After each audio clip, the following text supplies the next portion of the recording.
Selamat pagi, hari ini kita akan panen paprika. Ini hasil persilangan. Ini BS, ini kodenya ada Beauty Star, kemudian ini Golden Star. Jadi saya menyilangkan paprika yang Beauty Star ini dia warna matangnya merah, kemudian yang Golden Star dia warna matangnya itu kuning. Nah, ini hasil silangannya F1 nya ternyata warnanya masih mengikut ke betinanya ya. Ini entah apa, memang ada efek maternal atau warna merah itu dominan terhadap warna kuning.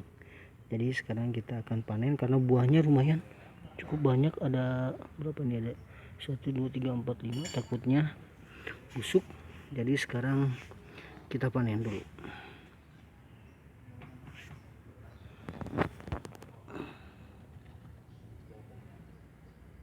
Susah kita tarik, hati-hati, biasanya tangkainya mudah patah. Bisa menggunakan gunting, kalau megang kamera susah juga. Oke, jadi ini hasil silangannya. Ini benihnya benih F2.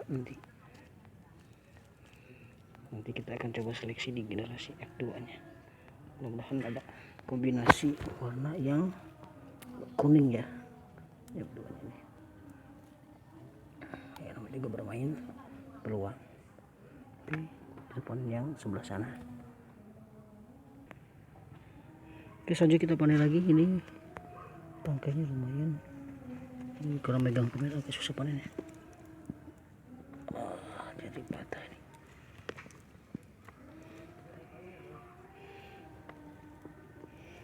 Susah ternyata. Nanti kita ngambil gunting ya. Kita panen yang sebelah sini dulu aja. Nah, ini gampang kayaknya.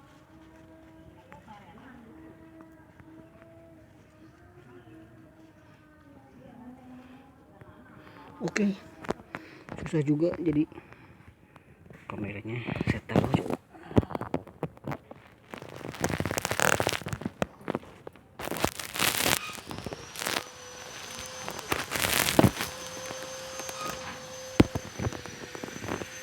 Kameranya saya matikan dulu ya, kita panen dulu nih.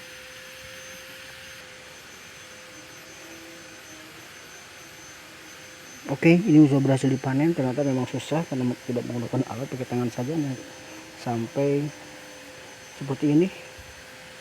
Oke, habis ini langsung kita ekstraksi benihnya.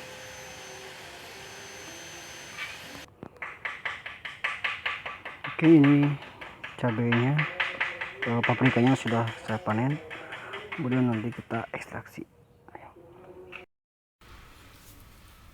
Hari ini kita akan ekstraksi benih dari persilangan paprika. Jadi kita dapat benihnya F2 nya ya. Ini buahnya, ini ada 1, ini 2, kemudian 3, totalnya ada 4. Sebagian sudah saya ekstrak karena busuk. Jadi ini yang kedua, ketiga, keempatnya saya ekstrak kali ini ya. Kita potong bujur. Ini kita potong ya, bukan belah, berarti kita potong. Nanti kita lihat apakah benihnya banyak.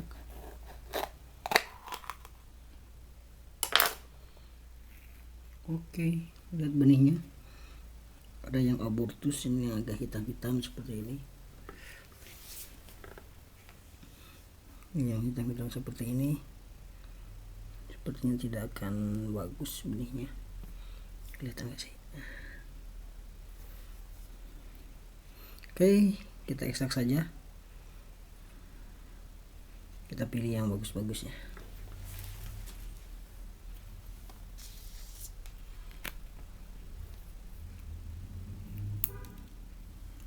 Ada yang loncat. Ini dagingnya bisa kita gunakan untuk masak atau kita bikin salad sayuran. Di dalamnya masih banyak, tapi saya pilih yang bagus-bagus. Yang tidak bagus tidak saya ambil.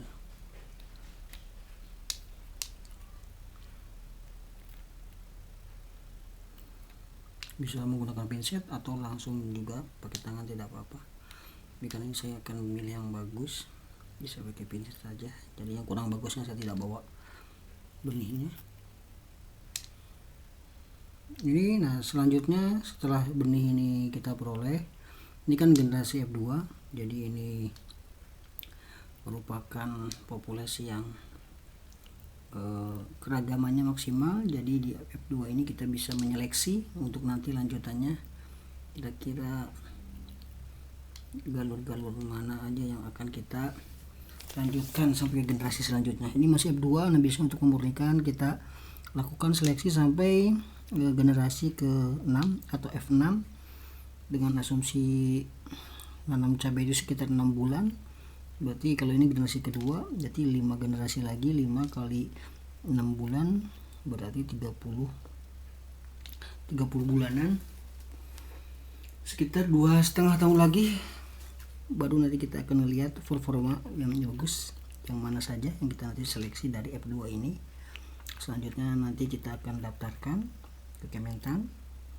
Setelah itu kita akan lakukan pengujian, uji multilokasi atau uji satu lokasi juga bisa, tapi ini terkait dengan istilah metodenya. Jadi kalau secara ininya biasanya bagusnya kita ngecek di berbagai lokasi. Kalau untuk komoditas hortikultura seperti cabai ini biasanya kita minimal 3 lokasi.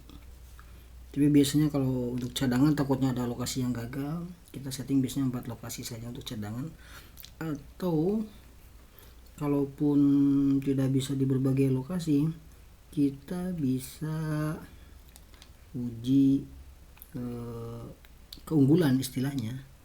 Kalau dulu sih uji multilokasi, kalau sekarang sebenarnya uji keunggulan. Uji keunggulan ini bisa lakukan di berbagai lokasi, minimal kalau saya dan tadi saya bilang 3, tapi itu jaga-jaga bisa kita pakai 4.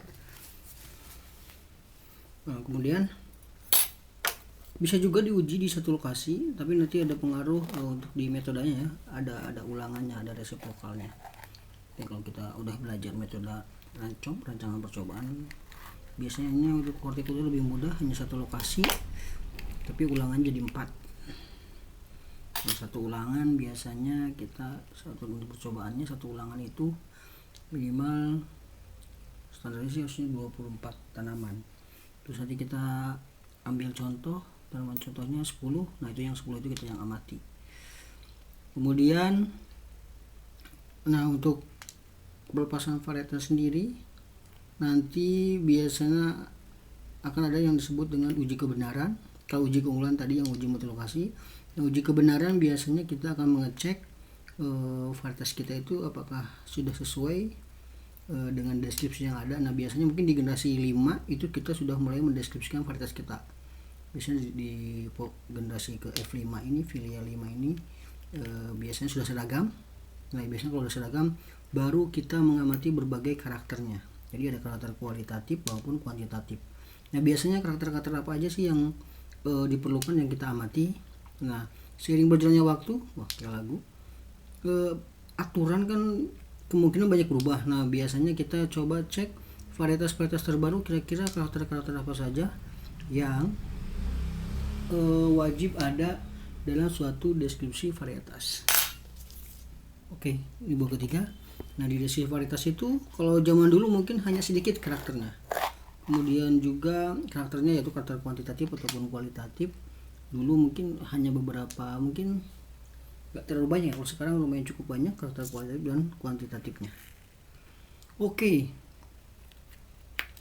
kembali ke ekstraksi benih dulu ya. Nah kebetulan yang ini bijinya bagus semua, jadi saya langsung pakai tangan saja. Soalnya satu-satu ini agak susah.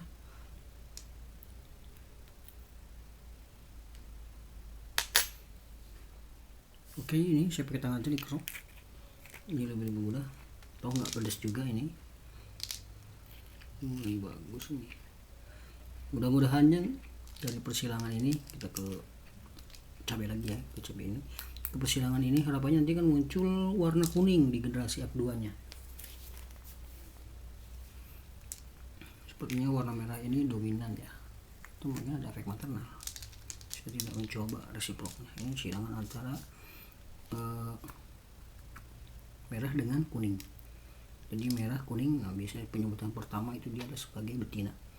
Nah, saya belum nyoba ketika yang kuning ini jadi betinanya, sementara yang merah jadi jantannya.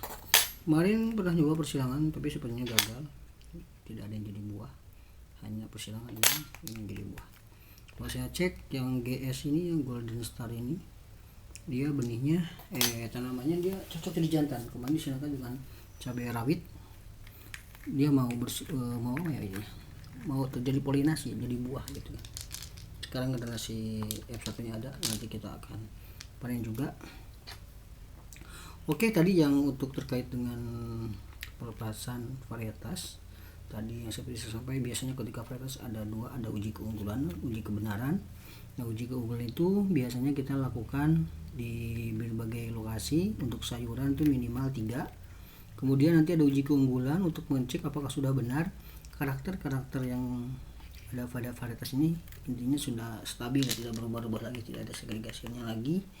Nah, kemudian diuji. Nah, pengujinya biasanya dari lembaga yang ditunjuk, bisa dosen, bisa peneliti, atau mungkin bisa dari BPSB. Aturan detailnya ada di Kementan, saya baru baca sedikit, jadi sekiranya seperti itu. Nanti dokumen-dokumennya untuk uji kebenaran kita susun dokumen dulu, jadi kita harus ada deskripsi. Di F5 kita deskripsikan, kemudian di F5 atau F6 bisa dideskripsikan. Selanjutnya uji keunggulannya itu bisa di F6 atau di F7, tergantung. Tapi kalau mau cepat-cepat biasanya kita lakukan uji keunggulan di F6 ya, karena F6 biasanya standarnya sudah seragam. Nah, di F5 kita sudah punya deskripsi awal. Nah, ketika di F6 lagi, di uji keunggulan nanti itu kita bisa langsung melakukan uji kebenaran untuk mengecek kembali karakter kita ya, mungkin dari warna buah, tinggi tanaman, kemudian juga ada juga panjang daun, kemudian juga bobot per buah. Banyak sekali karakter yang harus kita amati. Nah, setelah itu beres, kemudian kita ada beberapa dokumen ketika pelepasan varietas. Kemudian setelah itu kita masukkan ke Kementan. Nah, biasanya di Kementan sendiri, kalaupun masih bingung, kurang paham, bisa datang ke Kementerian Pertanian di Jalan MR Hartono di Pasar Minggu. Jadi turun Pasar Minggu, stasiun Pasar Minggu, naiknya lebih mudah sih, naik online saja. Sebenarnya bisa naik angkot nomor 15 yang merah, cuma biasanya agak lama, bisa kita naik online saja. Nanti di sana ke gedung B, di sana ada pusat layanan terpadu. Nah, kalau memang kita benar-benar awam, dari awal nggak ngerti bagaimana kita market varietas, kita bisa konsultasi, ditanya untuk menanyakan ke sana, atau terkait juga dengan kira-kira dokumen-dokumen untuk persiapan varietas di sana ada, jadi kita bisa konsultasi. Oke, mungkin itu aja terkait selintas tentang pelepasan varietas. Kalau hanya teori biasanya ya agak susah dicernanya, biasanya kita harus langsung praktek. Oke, untuk ekstrasinya kita sudah dapat banyak ini benihnya. Dari 4 buah mungkin ini sekitar 100-200an ada. Buahnya juga sebenarnya masih ada di pohonnya, di tanamannya. Nanti kita akan panen juga. Oke, terima kasih. Ketemu lagi di vlog saya selanjutnya.